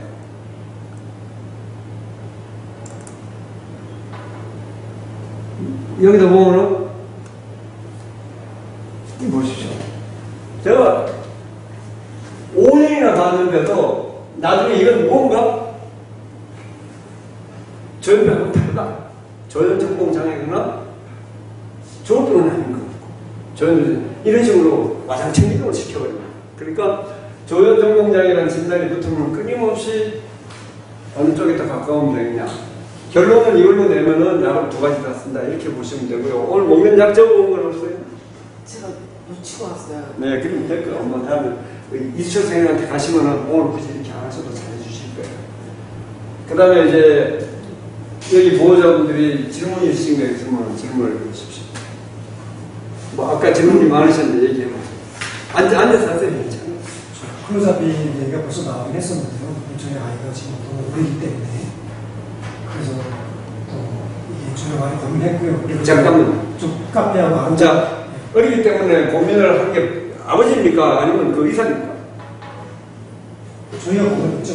엄마가 아무 근거 없는 겁니다. 아이를 왜 이렇게 6개월이 넘도록 근거를 대겠습니다. 그래서 좀 카페하고 아름다운 동행 카페를 비교해봤더니 하루에도 2시간 이상씩 쳐서 봤거든요. 근데 그런 경우에도 치유 확률이 몇십 %밖에 안 된다. 그런 사람들이 많이 올라와 있었고요. 말도 안 되는 소리예요. 자, 아름다운 동행을 의사하는 데가 아닙니다. 조현병이든 조울병이든지 부정적인 얘기를 하는 데는 가지를 마세요. 틀렸습니다. 저는 전부 정상적인 사람으로 다 돌아오는 것만 본 의사예요. 부정적인 얘기를 하는데 가서 자꾸 기웃기웃 그러는 아버지 잘못입니다. 제 얘기 잘 들으십시오. 아름다운 동행에서 한때 저를 미친놈이라고 그러고요. 사기꾼이라고 그러고요. 별 희한한 소리를 다 했습니다. 가만히 내비두세요. 왜? 의사도 아닌데 가가지고 뭘 비교를 해요. 아버지 그게 이미 틀렸습니다. 자, 대전제가 한두 달 빨리 원래 있어요. 돌아와주게 도와줘야 그 아버지의 역할입니다. 그죠? 어떻든지 대한민국에서 제일 좋다는 대학병원을 벌써 지금 6개월이 되도록 지금 이런 가정령을 보면서 두고 있는 건 이건 대단히 잘못입니다. 어디가 잘못된지가 대단히 잘못이고 누가 뭐라고 해도 클로자핀을 써도 50%밖에 아니에요. 클로자핀을 쓰면 다 돌아오고요. 전기치료가 100% 돌아옵니다. 클로자핀 다 돌아오는데 가끔 있습니다. 가끔 클로자핀을 100명 쓰면은 한두 명 정도가 좀 이상합니다. 몸은 깨끗지가 않아요. 지금도 한 명 입원해 있습니다. 그건 50%라고 틀렸어요. 그 사람들은 의사가 아닙니다. 그뿐만 아니라 저 여기에 칼럼에 있는 글들을 몇 개 또 보시면요. 지방에서 뭐 대학병원에서 클로자핀을 쓰자 정기치료를 해야 된다 이랬던 환자가 계속 사이코틱 하다는데 제가 병원에 입원시켜놓고 관찰해본 결과 얘는 병이 다 났다고 18일 만에 퇴원시켜서 내려보내는 케이스가 있습니다. 의사가 환자를 어떻게 평가하고 어떻게 다루냐, 여기 지금 클로자핀에 대한 글이 따로 좀 모여 있거든요. 이걸 좀 한번 보시고 이 빨간 걸 꼭 다 읽으시고요. 여기 보면 부산에서 정기치료를 돈주를 받고 거기서 제법 입원해 있다가 제가 이제 올라간 18일 만에 제가 이제 병 다 났다고 내려가요. 나중에 클로자핀도 보니까 클로자핀을 안 써도 됐을런지도 모르겠다. 클로자핀을 쓰는 게 정확한 이유가 아니다. 1차약으로 바꿔보자. 1차약 똘량이 넘었습니다. 아프지도 않습니다. 그러니까 환자들이 자기 병 증세를 과하게 표현한다는 거, 이걸 꼭 염두에 둘 줄 아는 사람이 만나야 되고요. 그 다음에 이렇게 좋아진 다음에도 끊임없이 나는 정신병이 아니야, 이 인정을 받고 싶어 하는 것은 대부분의 환자들의 마음입니다. 그걸 캐치를 못하면 약이 점점 더 늘어나게 되고 저렇게 계속해서 격리실에 갇혀있게 되고 환자가 벽에다 갖다 지붕을 갖다가 쳐박아가지고 피가 쭉 흐르는데 그걸 어떻게 정신병 증세가 아니라고 얘기할 수 있겠습니까? 그렇게 그 아이가 아니었어요. 그리고 내려가는 겁니다. 저 서도행전 9번이라는 저 케이스가 바로 그런 케이스입니다. 틈만 나면 병동에서도요, 틈만 나면 지가 가가지고 머리를 갖다 박아버리고서 피가 쭉 흘러요. 그게 병 증세가 아니라는 걸 밝혀낼 수 있는 의사. 그건 환자가 같이 호흡하지 않으면 어렵습니다. 그러니까 대전제가 뭐냐 하면은 약을 먹으면 다 낫는다. 그래야 그걸 찾을 수 있어요. 머리가 또 병이 소리가 또 처음 저거 어떻게 약을 올려주고 어떡할 건데. 실제로 저도 저 18일 동안에 한 14일 동안은 거의 격리실에 들락날락합니다. 맨날 갖다가 묶어놓을 수만 없으니까 밥 먹을 때 내보내고 저녁 볼 때 내보내고 이놈이 싹 눈치를 봐가지고 자기가 필요에 의해서 갖다 쳐왔습니다. 거기에서 제가 착각을 합니다. 저 다 좋아졌는데 생쇼를 하고 살았다고. 제가 그걸 잡아내는 겁니다. 그리고 그 아버지와 대화를 나누고 18일 만에 어떻게 내려가게 되는가 그걸 경과를 보십시오. 그러니까 뭐냐면은 환자가 자꾸 약만 먹으면 대부분 다 좋아진다 이걸 믿고 덤비는 의사한테는 저게 보이는데 환자가 말 한마디 한참 얘기하면 약이 올라가서 이렇게 돼요. 클로자핀 700mg, 425에서도 내려가지는 못합니다. 환자들이랑 항상 물어보면은 아직도 들려요. 약하지만 지금도 들려요. 그 소리를 의사가 들으면서 의사의 반응이 어떠냐면요. 아무 소리 안 하고 약이 자꾸 올라가는 의사가 있고요. 저 같은 경우는 어떻게 진료실에서부터 제가 어떤 진료를 하냐면 그런 얘기 꺼내기만 하면 왜? 약 더 먹고 싶어. 약 더 먹고 잠이나 더 자려고. 약 더 줄까? 야, 입 다물어. 말하지 마. 너 정석 그 얘기 해봐야 약을 700 먹을 때나 400 먹을 때나 똑같은데 너 약 진짜 더 먹을래? 너 돈 줬다면 줄게? 말을 못하게 해요. 말을 못하게 해서 말을 안 한다면 그건 증세 아니에요. 부모들이 제일 처음에 환자를 데리고 병원에 갈 때를 생각해 보십시오. 말 하지 마라 그래도 그래서 뒤돌아서 바로 해. 그게 진짜 증세예요. 너 약 하나 더 먹고 싶어서 너 다시 그 소리 안 하면 내가 돈 낼게. 알았어. 나 약이 괴로워서 못 살겠으니까 좀 내려주면 내가 다시 얘기 안 할게요. 그리고 얘기 안 할 수 있다면 그거 진짜 증세가 아니에요. 이미 다 나은 거예요. 그럼 왜 그러냐? 니들이 나 정신병이라고 그러는데 나 약 먹어도 똑같아. 약을 먹어도 정신병, 안 먹어도 나 정신병 아니야. 난 아니야. 엄마, 아빠 니들이 잘못 판단하는 거야. 처절하게 나는 조현병이 아니라는 싸움을 하고 있다고 보시면 돼요. 거기에서 의사가 쏘아버리면 약이 엄청나게 이렇게 올라간다. 이것도 지금 결론이 뭔지 모릅니다, 제가. 크로자핀이 필요한지 부모, 의사 다 쏟고 있는 거지. 저는 둘 중에 하나예요. 자, 여기도 대학병에 들어갔습니다. 약을 엄청나게 먹고 있었습니다. 크로자핀까지요. 병 다 나은 상태로 저한테 오는 겁니다. 부모들이 생각을 잘 하십시오. 여기는 뭐 처음부터 처방 이래가지고는 되지를 않고요. 여기 아버님도 마찬가지입니다. 왜 약이 이렇게 세워지는가, 이걸 꼭 생각을 하셔야 돼요. 그걸 꼭 생각을 하시고, 정상적인 생활을 하기 위해서는 이런 용량 가지고는 틀렸습니다. 그럼 이런 용량에서 제가 이 도표에 나올 때 제일 축에 최소지 용량으로 내려오는 기간이 얼마여야 하느냐? 한 달이어야 해요. 아니, 약의 치료범위 용량을 주면 일주일도 안 돼서 다 좋아지는데 뭘 하냐고요. 집에 가서 정상적인 생활을 할 수 있기 위해서는 약이 내려와서 부작용이 없어야 한다는 거예요. 그죠? 그런데 한 달은 그냥 3개월, 4개월을 입원해도 약을 떡으로 주고 있어요. 리스펙트 눈밀은 약이 떡입니다. 약이 아니에요. 약화예요. 퇴원하자마자 전 아버지를 한번 내려와서 퇴원시키고 약 안 줍니다. 그러면 항상 리스펙트를 얼마나 맞춰서 가능할까요? 나오자마자 제가 반으로 줄여도 문제 없을 거라고 그래요. 바로 줄여. 모든 약을 반으로 다 줄여주십시오. 왜?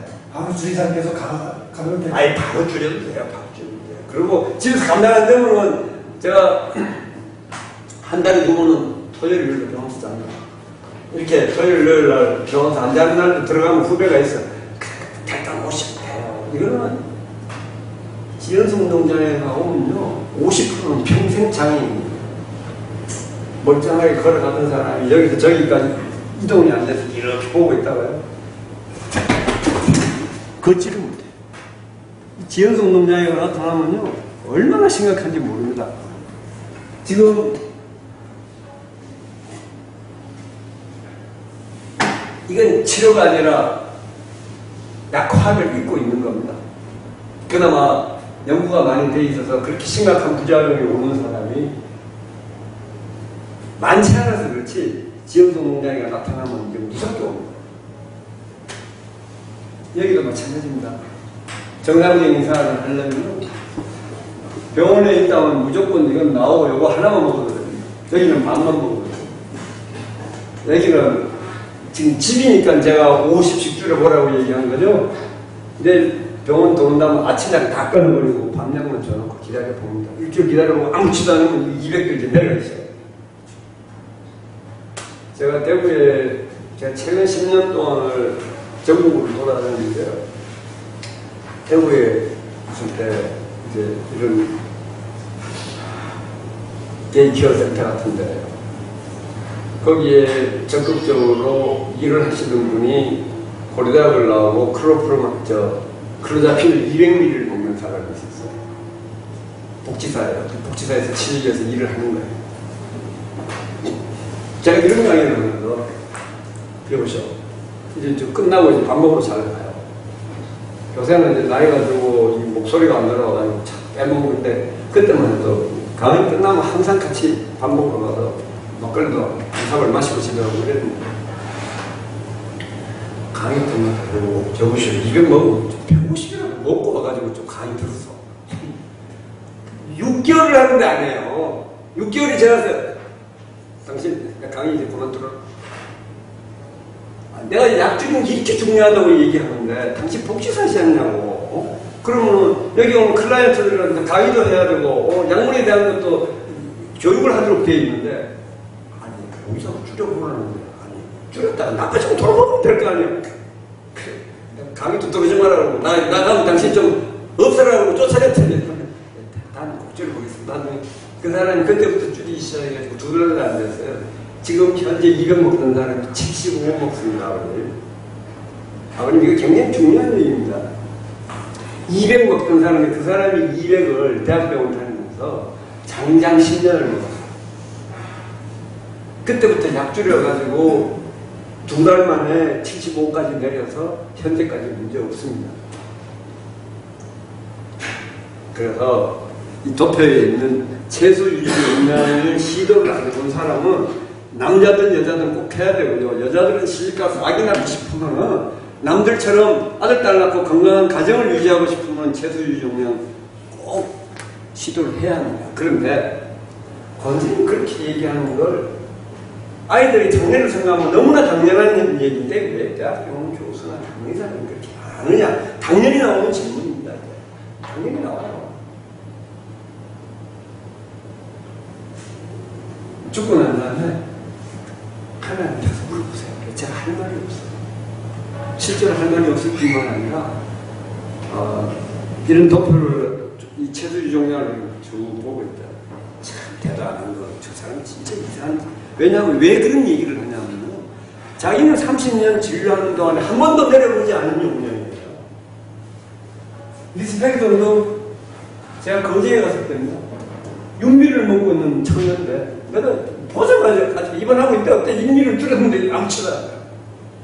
6개월이 지나다 1년이 지나다 아무치도 않아요. 그런데 그때 그 병원이 문제가 있어가지고 부도가 나가지고 내가 그 병원을 떠났다가 1년 후에 다시 갔더니 더 윤미를 먹여요.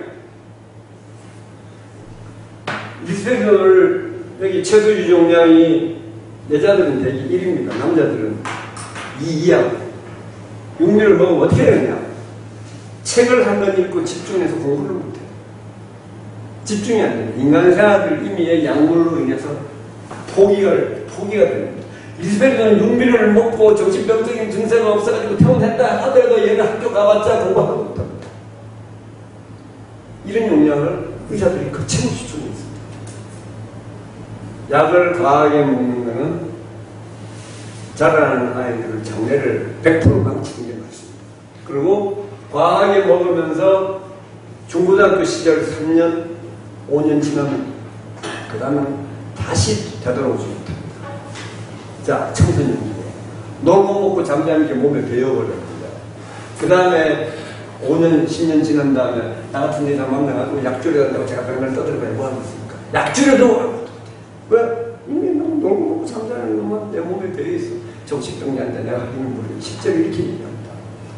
자, 다 같은 의과대학 학생이었는데 서울의대를 2번 낙제하고 본과 1학년을 2번 낙제하고 2월 한 10일경 만났던 나이를 제가 피모자에게 1mm만 딱 주면서 나빠지면은 1년도 휴학해. 3월달부터 의과대학 공부를 3월달부터 바로 들어가가지고 한 과목만 낙제해도 그냥 유급이기 때문에. 근데 그 아이가 클로프로마틴 300을 먹고 맨날 잠만 자다가 공부가 안 되니까 자기가 약을 2번이나 끊어보는 겁니다. 재발하니까 2번 낙제하고. 근데 피부자에게 1mm 먹으면서 4년 만에 그렇게 약 졸업하고 안과 전문이 되어가지고 지금 의사생활 하고 있습니다. 그런가 하면은 제가 강릉에 갔을 텐데 그 아이한테 정인보건센터에 이렇게 다니고 있었어요. 약 줄이고 정상적인 생활을 할 수 있다. 학교도 완전히 끝낸 게 아니라 다시 복학해가지고 의사 돼볼 마음 없느냐. 내가 의사 만들어내려고 해야겠다. 제가 무슨 공부를 제가 하겠습니까? 옥수수가 포기해. 왜? 약을 세게 줘가지고 맨날 12시간씩 잠재운 시간이 벌써 3년이 흘러버렸어요. 스스로 약 줄이고 정상적인 생활로 돌아갈 수 있다고 아무리 옆에서 그 다음에 떠들어봤자 먹혀들어가지고 그래, 잘하니까 나나 잘하세요. 이렇게 되는. 아까 그 복지학생도 마찬가지예요. 자기는 내가 맨날 이런 얘기를 강의를 해봤자 의사들이 다 강의하는 거 보면 지가 얘기한 대로 뭐 다 되지 뭐. 그렇게 생각하고 혼자 앉아서 그래 뭐 나는 이병지 먹는 인생이야 이러고 있다가 내가 이제 여보시오 나 가거든 당신 나가라 다시 퇴근하라 나 이런 얘기 당신 내 얘기 듣고 하나도 기다려 듣는 사람이 아니고 뭘 하냐 도대체 관리해야 된다고 있는 다른 사람한테 믿고 나온다 집에 가라 이제 그만 들어와라 이랬더니 그때부터 줄여가지고 반 이상 줄이잖아. 반 이상 줄이면 정상적인 사람으로 들어갈 찬스가 생깁니다. 또 질문 있으신 분이 있으시면 질문하세요. 네. 클로자핀하고 다른 약 처음부터 클로자핀하고 아버지 그건 의사한테 맡기세요. 콤비가 가능할 제가 어떻게든지 썩게 쓰려고 안 쓰려고 그러는 의사예요. 저도 클로자핀 좋아하는 사람 아니에요. 누가 그렇게 얘기했다면 그 놈이 틀린 놈이에요. 거꾸로 얘기하는 놈이고, 제가 이렇게 약을 이 채소주 용량을 많이 줄이다 보니까 잘 지내던 환자가 나빠져서 입원하는 경우가 생깁니다. 실제로 약을 너무 줄이면은 약을 교체할 때 벌써 한 30% 나빠질 수 있는데, 그러면은 그런 사람들이 끝까지 매달리는 사람은 해결을 못하는 환자가 없어요. 그런데 아름다운 동네에 주로 저욕하는 사람은 그런 사람들인데, 하자니까 갖다 아이씨 잘 다니면 정신적으로 입원을 시키고 그 새끼 만나고 계속 혼이만 먹다 이렇게 해요. 그거 끝까지 안 매달려서 그래. 자, 약을 갖다가 6mm 먹던 사람을 1mm까지 줄여 먹는데 1.5가 필요했던 사람은 한 3개월 안 걸리면 나빠져. 너무 당연한 얘기예요. 이런 설명을 해도 무슨 문제가 오면 욕하고 가는 사람은 그건 나랑 인연이 아니다 하고 사는 수밖에 없는 거예요. 그렇게 이해하시면 돼요. 클로자핀을 뭐 같이 섞어 쓸 거냐 안 쓸 거냐 그건 의사한테 맡겨보세요. 제가 어떻게 그런지 덜 쓰려고 그러면 안 쓰려고 그러는 의사니까. 그죠? 클로자핀이 12.5나 이런 체격이면 12.5나 25 먹는 사람이 있습니다. 12.5나. 그런 사람은 섞어 쓸 이유가 없어요. 부작용이 하나도 없어요. 남자들이 클로자핀 50까지는요, 50 이하로 내려오면 부작용이 하나도 없어요. 그러니까 다른 약을 같이 안 써도 저는 이 복합 처방에 애시당초 없었는데 이 클로자핀만 복합 처방을 지금도 합니다. 왜? 너무 많이 깔아지고 너무 많이 잠이 오기 때문에 클로자핀을 꼭 써야 되는 20% 환자는 아빌타이, 리스페리돈, 로나센 같은 거 줘서 살찌는 부작용이 없는 약을 같이 줘서 어떻게든지 그 사람이 정상적인 사람으로 돌아오기 위한 노력을 하는 거니까 어떻게 쓰실 거냐? 그건 나중에 좋은 인연이 맺어지면 그때 상의하셔도 되겠습니다. 또 질문 있는 사람? 예. 선생님 얘기는 제가 클로자핀 보니까 이 선생님은 25일부터 계속 올라가고 선생님은 어떻게 제 아는 재료도 볼 수 있는데 200ml를 한 방에 끄고 25일을 내리시려고 했는데 네, 대부분 방법을 거꾸로 하시는 여기에 맞습니다. 환자가 제정신이 아닌 상태로 정신병동에 입원하면요, 그 환자가 상태가 제일 나쁩니다. 우리 지금 5병동에 한 70명 정도의 환자가 있는데, 여기 보면 제정신이 아니니까 혼자 왔다 갔다 하면서 별짓 다 해요. 그러니까 첫날 딱 클로자핀을 준다고 그러면 체격이 이렇게 한 77kg쯤 되면요, 150주가 200주가 제가 막 고민하다가 200 줘버려요. 먹고 푹 자면 그 다음날 아침도 못 먹고 자요. 점심 때 일어나면 툭툭 털고 일어나면 벌써 다 좋아졌어. 그럼 환자도 편하고 일주일 후에 면회 오면 보호자도 좋고 근무자들이 편해요. 또 사이코틱한 상태에서는 지들끼리 치고받고 싸움하고 별일이 다 생겨요. 요새는 정신병적인 상태에서도 환자를 다른 사람을 쳐가지고 안경이 부서지거나 안면 골절이 오거나 이러면요, 수갑 쳐서 데려가 버립니다. 요새는 정신병 있다고 해서 봐주잖아요. 그러니까 입원하면 저는 대부분 일주일 이내에 다 좋아져요. 이 체험이 용량을 여기 세 번째 칸에 적혀있는 걸 주면요, 하루 이틀 다 좋아져요.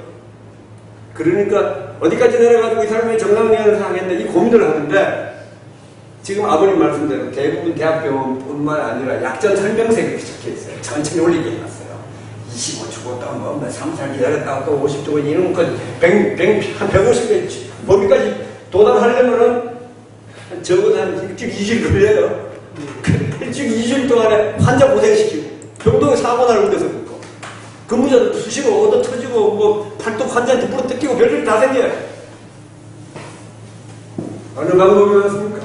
선생님 말씀 불이 났을 때 그 다음에 약으로 인해가지고 뭐 약이 좀 치료미 영향을 줬다고 해가지고 약 때문에 뭐 사고 생길 때 안 생기고 안 생길 때 생기고 그런 거 없어요. 제가 평생을 이렇게 했는데, 제가 방배동에 처음에 서울대병원에서 전문의 따고 나가지고 1년 동안 치료했다 방배동에 개업을 할 때 입원실이 없이 제가 94년도에 한 8년 했거든요. 입원실 없이. 그러다 보니까 제 책을 오거나 이러면은 이미 보호자들은 뭐 일주일, 한 달, 두 달 정신병 상태로 고생을 하고 온다 이 말이에요. 그럼 제가 일주일 약을 주면서 좋아지면 일주일 후에 오고 안 좋아지면 빨리 입원시키세요. 제가 이렇게 하는 거예요. 근데 그러다 보니까 이 치료범위 용량을 누구보다도 더 잘, 이렇게 주니까 좋아지더라. 그리고 또 그렇게 줘놓고 좋아지가지고 일주일 후에 입원 안 시키고 데리고 오면 약을 안 먹고 얼마나 지내니까 좋아집니까? 대부분 하기 틀리고요. 빠른 사람은 2시간 만에 좋아지는 사람. 뭐냐면 뭐 대답도 못하고 완전히 사이코틱하니까 제가 진료하면서 피무자에서 3일 먹였어요. 피무자에서 3일이라고 변지트로피를 줘가지고 먹이고 집에 가서 오늘 밤에 하루 더 먹고 자면 내일 빠르면 확 좋아질 겁니다. 일어났는데 차 안에 집에 가는 동안에 한 시간 반 가는 동안에 눈 붙이고 좀 자는 것 같더니 집에 도착했더니 이거 일주일째 말도 안 하고 왔는데 내가 말도 안 하고 확 좋아졌다 이거예요. 약이 그만큼 잘 들어요. 그러니까 이 치료금리 용약을 주는 거는 뭐 약을 절대로 써서 뭐 이게 큰 사고가 생기는 이런 약들이 아니에요. 통째로 막 100알씩 먹어도 안 죽어요. 요새 약은요 정신과 약이 거의 대부분 왕창 먹어도 큰 문제가 없는 약들이에요. 푹 자고 나면 땡이에요. 그러니까 그 첫날부터 치료금리 용량을 줬다 해가지고 문제가 될 것도 없는데 환자 고생하고 병원 고생하고 할 이유가 없죠. 그러니까 입원하면 빨리 좋아지기 위해서 한 달 입원시켜드려도 퇴원할 때는 부작용이 없게끔 어떻게든 최소 용량까지 내려가 보는 게 내려가다가 보면 안 좋아지면 이제 한두 집 더 걸리기도 한다 이렇게 보십니다. 또 뭐 질문 있으신 분 있어요? 예. 데파코트전이 아침 저녁으로 먹거든요. 뭐요? 데파코트 서강정. 그래? 500ml 되는 거죠. 그래봤자 500ml밖에 안 되잖아요. 아니, 그래도 적고요. 그 다음에 머리 빠지고 살찐다는데 이거 쓸 이유가 없어요. 예, 바로 이걸로 바꾸시면 돼요. 이건 그냥 바로 바꿔도 돼요. 그 아무 상관없어요. 그리고 거기 지금 약에서 그걸 먹어도 잠을 못 자가지고 얼피람정을 가끔씩 먹거든요. 예, 잠 오는데 도움되려면요. 이것도 도움되고, 이것도 도움되고, 이것도 도움되고요. 이것도 그러니까 살찌니까 가능하면 안 쓰는 게 좋고요. 이걸 쓰면 빨간 치는 잠 오는데 다 도움되는데 제 처방 내는 교수가 내가 누군지도 모르겠지만 마음에 안 드니까 서울대병원 다니더라도 바꿔보세요. 지금 서울대병원 다닌다고 지금 여기는 개인병원이에요. 네, 자당간 이 잠을 더 잘 자게 할 약들은 이 사람이 12시 넘어서 한두 시에도 활동을 하고 있기 때문에 이거는 그렇게 해가지고는 잠 안 온다고 얘기할 수가 없어요. 지가 맨날 3시, 4시에 자고 12시에 일어난다면은 그 불면 아니에요. 네, 그 불면 아니니까요. 잠자는 버릇이 엉망진창인 거지. 그러니까 그거 잠 안 온다고 얘기할 이유가 없어요. 그러니까 본인이 이걸 적극적으로 해서 내가 이걸 다 극복해내겠다 하고 덤비지 않으면 의사도 도와주기 어려워요. 네, 그러니까 잘 달래보셔서 약속이 돼서 들어요. 예. 지금 직장 다니다가 지금 6개월째 먹고 있거든요. 네. 다시 이제 재취업하려고 그러는데 지금 취업하면은 재발하고 그럴 가능성이 있을까요? 아무도 몰라요, 그거는. 자, 스트레스 받고 그러면 재발하고. 제가 만일에 딱 온다면 이 토파메이트 한 150 정도 줄 거예요. 저측이 150 아니면 200 줍니다. 그 다음에 낮에도 불안하다든가 이런 거 없다면 이런 항불안전은 졸립지가 않아요. 그러니까 잠을 좀 푹 자게 해주겠다 그러면은 디아제팜 같은 게 한 10이나 한 15 정도 줘요. 딴 거 안 줘요. 요것만 딱 주고 말아요. 네. 저것만 딱 주고는 동네나 취직해서 일을 했었다면 뭐 자기가 전공을 뭘 했었습니까? 경영학 전공. 네. 그러니까 지금도 은행에 적을 두고 있습니까? 은행 실패예요. 그래도 뭐 그렇게 귀한 직장 발로 차버렸으면 뭐 방법이 없죠. 그래서 직장을 나가면서 자기가 정상적인 생활을 하고 일상적인 규칙적인 생활을 할 수 있도록 좋을 거면 규칙적인 생활을 할 수 있도록 유도하는 게 굉장히 중요합니다. 예, 별 얘기 없으면 오늘 강의 여기까지. 선생님, 회의라도 가면 항상 병원에 입원할 수 있는 자리가 있을까요? 예. 아버지 일단 이렇게 해보십시오. 내일 조금 퇴원을 시키면 약을 반으로 다 줄여서 먹여보다가 감당이 안 되면 바로 들어가시고 감당이 되면 월요일날 제가 진료할 테니까 괜히 뭐 저기 반으로 줄였더니 훨씬 더 좋다 이러고 입원 안 할 수도 있어요. 지금 저 상황이 어떻게 되는지를 제가 파악이 안 됩니다. 이게 집에서 도저히 감당이 안 되겠다라고 오밤중에도 들어가면 있어요. 그렇게 하십시오. 선생님, 마지막 한 가지만. 예. 선생님 그 진료 방식에 대해서 굉장히 그 부작용 최소한 방향에서 진료를 하시기 때문에 굉장히 좋지만 또 지금 저쪽에서 뭐 대학병원 쪽에서 보면 오늘 재발 가능성이 공고하기 때문에 없습니다. 바람직한 자, 쓸데없는 부정적인 질문 하지 마세요. 없어요. 그럴 것 같으면 제가 안 해요. 안 그렇습니까? 최소 영향을 주니까 뭐 툭하면 제발 그런 거 없어요. 오히려 여 책에도 보십시오. 20년 지나가도록 제발 아는 사람은 안 해요. 아들 딸 낳고 건강하게 살아요. 뭘 자꾸 부정적인 질문을 왜 해요? 그만하는 걸로 박수 치고 끝냅시다.